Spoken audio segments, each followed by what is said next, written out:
Hi ಎಲ್ರಿಗೂ ನಮಸ್ಕಾರ. Share marketing Kannada ಚಾನಲ್ಗೆ ನಿಮಗೆ ಸ್ವಾಗತ. ಈ ವಾರ ನಿಫ್ಟಿನಲ್ಲಿ ಒಳ್ಳೆ ಒಂದು ಪಾಸಿಟಿವ್ ಕ್ಲೋಸಿಂಗ್ ನಮಗೆ ನೋಡೋದಕ್ಕೆ ಸಿಕ್ಕಿದೆ.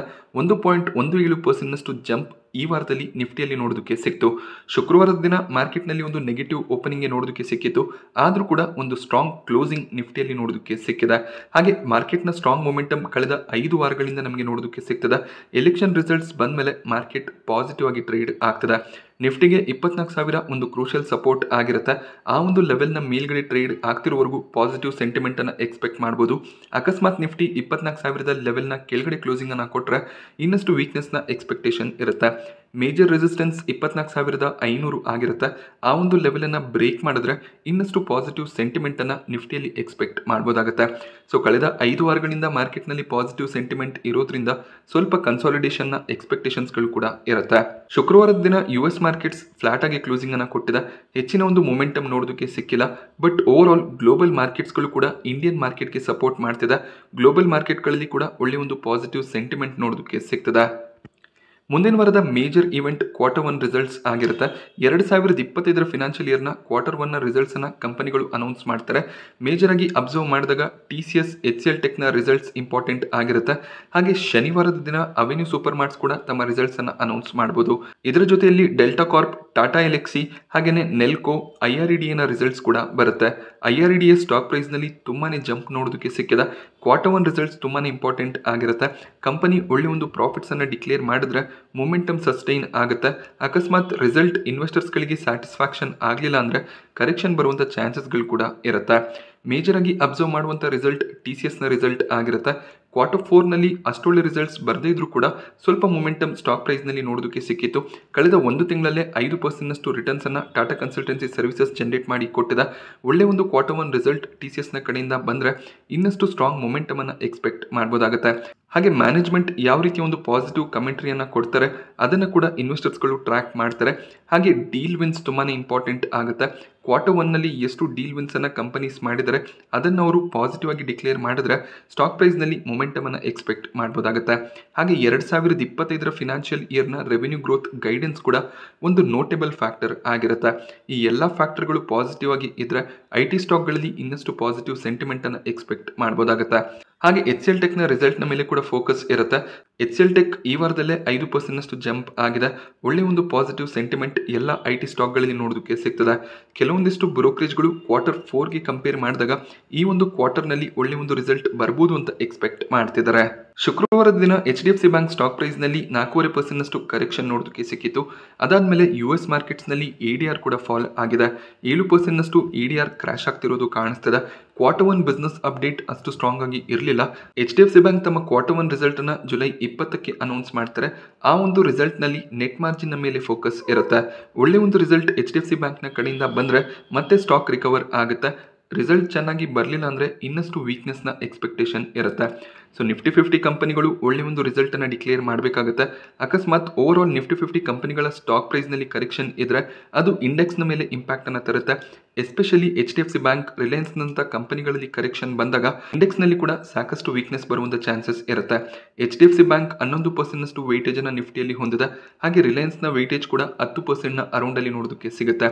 TCS, ಇನ್ಫೋಸಿಸ್ ಕೂಡ 5-6% ವೆಯ್ಟೇಜ್ ಅನ್ನು ಹೊಂದಿದ್ದಾರೆ. ಆದ್ರಿಂದ ಈ ಸ್ಟಾಕ್ಗಳಲ್ಲಿ ಕರೆಕ್ಷನ್ ಬಂದಾಗ ಓವರ್ ಆಲ್ ನಿಫ್ಟಿ ಮೇಲೆ ಅದರ ಇಂಪ್ಯಾಕ್ಟ್ ಆಗುತ್ತೆ. ಹಾಗೆ ಶುಕ್ರವಾರ ಜುಲೈ 12ಕ್ಕೆ ಜೂನ್ ತಿಂಗಳ ಇನ್ಫ್ಲೇಷನ್ ಡೇಟಾ ಬರುತ್ತೆ. ಈ ಒಂದು ಡೇಟಾ ಕೂಡ ಫೋಕಸ್ನಲ್ಲಿ ಇರುತ್ತೆ. ಮೇ ಬಿ ಇದು ಜುಲೈ 3rd ವೀಕ್ಗೆ ಇಂಪ್ಯಾಕ್ಟ್ ಅನ್ನು ತರುವಂಥ ಒಂದು ನ್ಯೂಸ್ ಆಗಿರುತ್ತೆ. ಶುಕ್ರವಾರ ಮಾರ್ಕೆಟ್ ಅವರ್ಸ್ನ ನಂತರ ಈ ಡೇಟಾ ಬರುವಂಥ ಚಾನ್ಸಸ್ ಇದೆ. ಅಕಸ್ಮಾತ್ ಮಾರ್ಕೆಟ್ ಅವರ್ಸ್ನಲ್ಲೇ ಬಂದರೆ ಡೇಟಾ ಎಕ್ಸ್ಪೆಕ್ಟೇಷನ್ ರೀತಿಯಲ್ಲಿ ಬರದೇ ಇದ್ರೆ ಶುಕ್ರವಾರನೇ ಮಾರ್ಕೆಟ್ನಲ್ಲಿ ವೀಕ್ನೆಸ್ ನೋಡೋದಕ್ಕೆ ಸಿಗ್ಬೋದು. ಅವತ್ತೇ ನಮಗೆ IT ಕಂಪನಿಗಳ ರಿಸಲ್ಟ್ಸ್ ಕೂಡ ನೋಡೋದಕ್ಕೆ ಸಿಗುತ್ತೆ. ಒಂದು ಪಾಸಿಟಿವ್ ನ್ಯೂಸ್ ಮಾರ್ಕೆಟ್ಗೆ FIIಸ್ನ ಸ್ಟ್ರಾಂಗ್ ಬೈಯಿಂಗ್ ಆಗಿರುತ್ತೆ. ಜುಲೈ ತಿಂಗಳಲ್ಲಿ ಆಲ್ರೆಡಿ FIIಸ್ ಕಡೆಯಿಂದ 6,874 ಕೋಟಿ ಅಮೌಂಟ್ನ ನೆಟ್ ಬೈಯಿಂಗ್ ನೋಡೋದಕ್ಕೆ ಸಿಕ್ಕಿದೆ. ಜುಲೈ 1, ಜುಲೈ 2ಕ್ಕೆ ನೆಟ್ ಸೆಲ್ಲರ್ಸ್ ಆಗಿದ್ದಂಥ FIIಸ್ ಅದಾದಮೇಲೆ 3 ದಿನ ಕಂಟಿನ್ಯೂಸ್ ಬೈಯಿಂಗ್ ಅನ್ನು ಮಾಡಿದ್ದಾರೆ. FIIಸ್ ಬೈ ಮಾಡ್ತಿರುವಂಥ ಸಂದರ್ಭದಲ್ಲಿ DIIs ಕಡೆಯಿಂದ ಪ್ರಾಫಿಟ್ ಬುಕ್ಕಿಂಗ್ ಬರ್ತಿದೆ. ಹೈಯರ್ ಲೆವೆಲ್ನಲ್ಲಿ DIIs ಪ್ರಾಫಿಟ್ಸ್ ಅನ್ನು ತಗೋತಿದ್ದಾರೆ. DIIs ಕಡೆಯಿಂದ ಕಂಟಿನ್ಯೂಸ್ 3 ಟ್ರೇಡಿಂಗ್ ಸೆಷನ್ಗಳಲ್ಲಿ ನೆಟ್ ಸೆಲ್ಲಿಂಗ್ ನೋಡೋದಕ್ಕೆ ಸಿಕ್ಕಿದ್ದು ಟೋಟಲ್ 185 ಕೋಟಿ ಅಮೌಂಟ್ನ ನೆಟ್ ಸೆಲ್ಲಿಂಗ್ ಜುಲೈ ತಿಂಗಳಲ್ಲಿ DIIs ಕಡೆಯಿಂದ ಬಂದಿದೆ.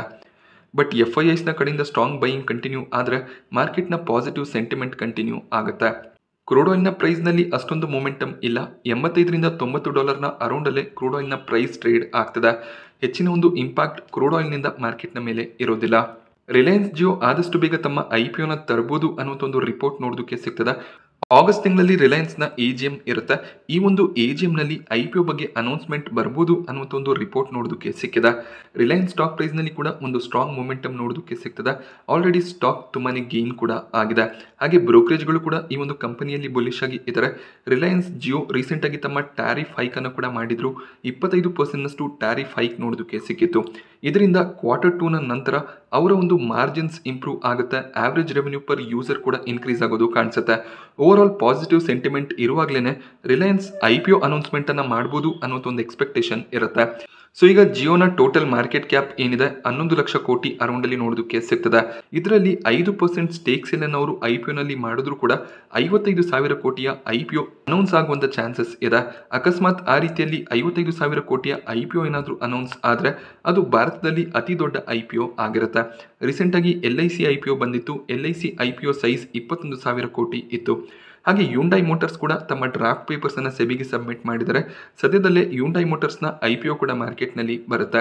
ಈ ಒಂದು IPO ಸೈಜ್ 25,000 ಕೋಟಿ ಅರೌಂಡ್ ಅಲ್ಲಿ ಇರುವಂತ ಚಾನ್ಸಸ್ ಇದೆ. ಅಕಸ್ಮಾತ್ ರಿಲಯನ್ಸ್ ಜಿಯೋ ಆಲ್ಮೋಸ್ಟ್ 3% ಸ್ಟೇಕ್ ಅನ್ನು ಸೇಲ್ ಮಾಡಿದ್ರು ಕೂಡ 30ರಿಂದ 33,000 ಕೋಟಿಯ IPO ಬರುವಂತ ಚಾನ್ಸಸ್ ಇದೆ. ರಿಲಯನ್ಸ್ ಜಿಯೋ ರಿಲಯನ್ಸ್ನ ಸಬ್ಸಿಡರಿ ಕಂಪನಿ ಆಗಿರುತ್ತೆ. ಸೊ ಜಿಯೋನ IPO ಏನಾದರೂ ಅನೌನ್ಸ್ ಆದರೆ ರಿಲಯನ್ಸ್ ಸ್ಟಾಕ್ನಲ್ಲಿ ಯಾವ ರೀತಿಯ ರೀಸ್ಟ್ರಕ್ಚರಿಂಗ್ ಆಗುತ್ತೆ ಅದನ್ನು ಕೂಡ ನಾವು ಅಬ್ಸರ್ವ್ ಮಾಡಬೇಕಾಗುತ್ತೆ. ಸೊ 2024-25ರ ಫುಲ್ ಟೈಮ್ ಬಜೆಟ್ಗೆ ಡೇಟ್ ಫಿಕ್ಸ್ ಆಗಿದೆ. ಜುಲೈ 23ಕ್ಕೆ ನಿರ್ಮಲಾ ಸೀತಾರಾಮನ್ ಅವರು ಬಜೆಟ್ ಅನ್ನು ಅನೌನ್ಸ್ ಮಾಡ್ತಾರೆ. ಈ ಒಂದು ಬಜೆಟ್ ಇಂದಿನ 10 ಬಜೆಟ್ಗಳಿಗೆ ಕಂಪೇರ್ ಮಾಡಿದಾಗ ಸ್ವಲ್ಪ ಡಿಫ್ರೆಂಟ್ ಆಗಿ ಇರುತ್ತೆ. ಈ ಬಾರಿ ಕೊಯಿಲೇಷನ್ ಗೌರ್ಮೆಂಟ್ ನೋಡೋದಕ್ಕೆ ಸಿಗ್ತದೆ. ಕೊಯಿಲೇಷನ್ ಪಾರ್ಟಿಗಳು ಕೂಡ ಈ ಒಂದು ಬಜೆಟ್ನಲ್ಲಿ ಇಂಪಾರ್ಟೆಂಟ್ ಪಾತ್ರವನ್ನ ವಹಿಸ್ತಾರೆ. ಎಸ್ಪೆಷಲಿ ಬಿಹಾರ್ ಮತ್ತು ಆಂಧ್ರ ಪ್ರದೇಶಕ್ಕೆ ಹೆಚ್ಚಿನ ಒಂದು ಬಜೆಟ್ ಅಲೋಕೇಶನ್ಸ್ ಅಥವಾ ಹೆಚ್ಚಿನ ಒಂದು ಸೌಕರ್ಯಗಳು ಸಿಗುವಂಥ ಚಾನ್ಸಸ್ ಇರುತ್ತೆ. ಹಾಗೆಯೇ ಈ ಒಂದು ಬಜೆಟ್ನಲ್ಲಿ ಮಿಡಲ್ ಕ್ಲಾಸ್ಗೂ ಕೂಡ ಸ್ವಲ್ಪ ರಿಲೀಫ್ ಸಿಗ್ಬೋದು ಅನ್ನುವಂಥ ಎಕ್ಸ್ಪೆಕ್ಟೇಷನ್ ಇದೆ. So may be tax regime restructure ಆಗುವಂಥ ಚಾನ್ಸಸ್ ಇದೆ. ಹಾಗೆ ಬಜೆಟ್ ಅಂದಾಗ ನಿಮಗೆ ಗೊತ್ತಿರುತ್ತೆ ಯಾವೆಲ್ಲ ಸೆಕ್ಟರ್ಗಳು ಫೋಕಸ್ನಲ್ಲಿ ಇರುತ್ತೆ ಅಂತ. ಸೊ ರೈಲ್ವೇಸ್, ಡಿಫೆನ್ಸ್, ಇನ್ಫ್ರಾ ಈ ಕಂಪನಿಗಳ ಸ್ಟಾಕ್ಗಳಲ್ಲಿ ಸ್ವಲ್ಪ ಫೋಕಸ್ ಹೆಚ್ಚಾಗಿ ಇರುತ್ತೆ. ಬಜೆಟ್ ಅನೌನ್ಸ್ ಆದಮೇಲೆ ಯಾವ ಸೆಕ್ಟರ್ಗೆ ಎಷ್ಟು ಅಲೋಕೇಶನ್ಸ್ ಬಂದಿದೆ ಅದರ ಬೇಸಿಸ್ ಮೇಲೆ ಆ ಸೆಕ್ಟರ್ನ ಸ್ಟಾಕ್ಗಳು ಪರ್ಫಾರ್ಮ್ ಮಾಡುವಂಥ ಚಾನ್ಸಸ್ ಇರುತ್ತೆ. IPOಗಳ ವಿಚಾರಕ್ಕೆ ಬಂದಾಗ ಆಮ್ಕ್ಯೂರ್ನ ಗ್ರೇ ಮಾರ್ಕೆಟ್ ಪ್ರೀಮಿಯಂ ಸ್ಟೇಬಲ್ ಆಗಿ ಕಾಣಿಸ್ತದೆ. 390 ರೂಪಾಯಿಯಷ್ಟು ಪ್ರೀಮಿಯಂ ನೋಡೋದಕ್ಕೆ ಸಿಗ್ತಿದ್ದು 40% ಲಿಸ್ಟಿಂಗ್ ಗೇನ್ ಎಕ್ಸ್ಪೆಕ್ಟೇಷನ್ ಇದೆ. ಸೋಮವಾರ ಸಂಜೆ ಅಲಾಟ್ಮೆಂಟ್ ಬರುವಂಥ ಚಾನ್ಸಸ್ ಇರುತ್ತೆ. ಇಲ್ಲ ಅಂದರೆ ಮಂಗಳವಾರ ಬೆಳಿಗ್ಗೆ ಅಷ್ಟರಲ್ಲಿ ಅಲಾಟ್ಮೆಂಟ್ಸ್ ಬರುತ್ತೆ. ಬನ್ಸಾಲ್ ವೈರ್ನಲ್ಲಿ ಗ್ರೇ ಮಾರ್ಕೆಟ್ ಪ್ರೀಮಿಯಂ ಸ್ಟೇಬಲ್ ಆಗಿರೋದು ಕಾಣಿಸ್ತದೆ. 76 ರೂಪಾಯಿಯ ಪ್ರೀಮಿಯಂ ನೋಡೋದಕ್ಕೆ ಸಿಗ್ತಿದ್ದು 30% ಲಿಸ್ಟಿಂಗ್ ಗೇನ್ ಎಕ್ಸ್ಪೆಕ್ಟೇಷನ್ ಇರುತ್ತೆ. ಮುಂದಿನ ವಾರ ಯಾವುದೇ ಒಂದು ಮೇನ್ ಬೋರ್ಡ್ IPO ಸಬ್ಸ್ಕ್ರಿಪ್ಷನ್ಗೆ ಓಪನ್ ಆಗ್ತಿಲ್ಲ. ಬಟ್ ಸಾಕಷ್ಟು ದೊಡ್ಡ ದೊಡ್ಡ IPOಗಳು ಮಾರ್ಕೆಟ್ನಲ್ಲಿ ಲಿಸ್ಟ್ ಆಗೋದಕ್ಕೆ ಸೆಬಿ ಕಡೆಯಿಂದ ಅಪ್ರೂವಲ್ ಅನ್ನ ಪಡ್ಕೊಂಡಿದೆ. ಆದಷ್ಟು ಬೇಗ ಆ IPOಗಳು ಮಾರ್ಕೆಟ್ನಲ್ಲಿ ಲಾಂಚ್ ಆಗುತ್ತೆ. ನಾನಿವತ್ತು ನಿಮಗೆ ಮಾರ್ಕೆಟ್ನ ಬಗ್ಗೆ ಕೊಟ್ಟಂಥ ಇನ್ಫಾರ್ಮೇಷನ್ ಇಷ್ಟ ಆದರೆ ವಿಡಿಯೋನ ಲೈಕ್ ಮಾಡಿ. ಹಾಗೆ ಇದೇ ರೀತಿಯ ಮಾರ್ಕೆಟ್ ಅಪ್ಡೇಟ್ಸ್ಗಳಿಗೋಸ್ಕರ ಚಾನಲ್ನ ಸಬ್ಸ್ಕ್ರೈಬ್ ಮಾಡ್ಕೊಳ್ಳಿ. Thank you friends.